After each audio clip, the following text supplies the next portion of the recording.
De la houle en baisse et du vent offshore ce matin sur les canaux. Bonjour à toutes et à tous et bon vendredi, un vendredi qui commence à la fraîche. Il fait 15-16 degrés dans l'air là ce matin. Dans l'eau c'est du 19-18, le ciel est dégagé à variable. Cet après-midi un temps dégagé, une température à 24.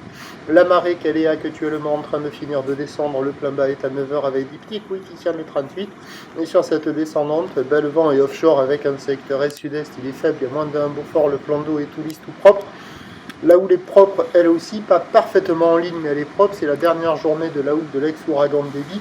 Une houle de 10 secondes de période orientée ouest-nord-ouest à ouest, qui est sur une tendance à la baisse, donnant un déferlement qui est régulier à la hauteur de 50 à 80 cm. Sur les séries, il y a 1 mètre, à des fois 1 bon mètre. La barre est facile à franchir. Les vagues sont pas sélectives, elles sont praticables par tout le monde sur un plan d'eau qui est tranquille. Les vagues sont assez sympathiques, mais ça déroule pas super bien. Les bancs de sable, eux, sont pas très sympathiques. Donc c'est propre, il y a des bouts, il y a de quoi glisser, mais pour moi ça vaut un peu moins que la moyenne, ça vaut 2 sur 5. C'est plus joli à prendre en photo, à filmer, à commenter qu'à surfer réellement, mais il y a quand même des bons bouts qui passent. Alors du côté de la centrale, par moment, là c'est ce qu'on voit, il y a des vagues qui passent, mais la plupart du temps, là, ça ferme pas mal. Mais vous avez vu au début les droites qui passaient, là c'était la centrale. Du côté nord du Banana, il y a la droite au large qui arrive à dérouler plutôt pas mal. C'est un des meilleurs spots. Quand il y a les séries, il faut les attendre. Voilà. Et du côté de la Digue Sud, il y a des vagues aussi. Droite, gauche. Bon, c'est pas l'extase complète. Hein. C'est pas la session parfaite. Ça déroule moyennement. Mais les conditions générales sont assez propres. Même si la houle n'est pas parfaitement en ligne. Il y a quand même quelques bouts.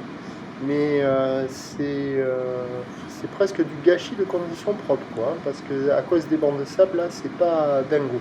Donc, moins que la moyenne, 2 sur 5, il y a quand même du monde à l'eau. Hein. Quoi, du monde, ça commence à rentrer à l'eau. Là, il y a une personne à la centrale, ça surfe à la sud, ça surfe à la nord, ça surfe un peu partout. Donc voilà, il y a des bouts un peu partout. Il y a quand même des vagues assez propres, mais qui ne déroulent pas hyper longtemps. L'évolution pour le reste de la journée, c'est un train de houle qui va être stationnaire toute la journée. La boue Arcachon-Gascogne a commencé la journée à 1,20 m et 8 secondes. Pour la mi-journée, elle nous donne du 1,10 m et 8 secondes. Pour ce qui est du vent, il va passer onshore faible à la mi-journée, se renforçant modérément cet après-midi. Les prévisions à 9h, c'est 80 cm 1 mètre ou de ouest-nord-ouest à ouest.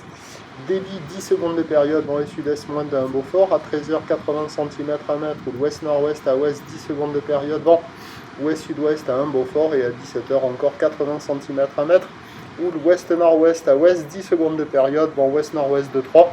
Il y a du surf et de l'action toute la journée. Le meilleur créneau c'est ce matin avec le vent offshore. À la mi-journée encore bon avec un vent onshore, des conditions qui vont rester propres. Un peu plus dégradé cet après-midi, mais pas trop avec le vent qui sera juste modéré. Bon, on verra ce que ça va donner. Bon, il y aura quand même de quoi glisser. Le prochain point, tout à l'heure.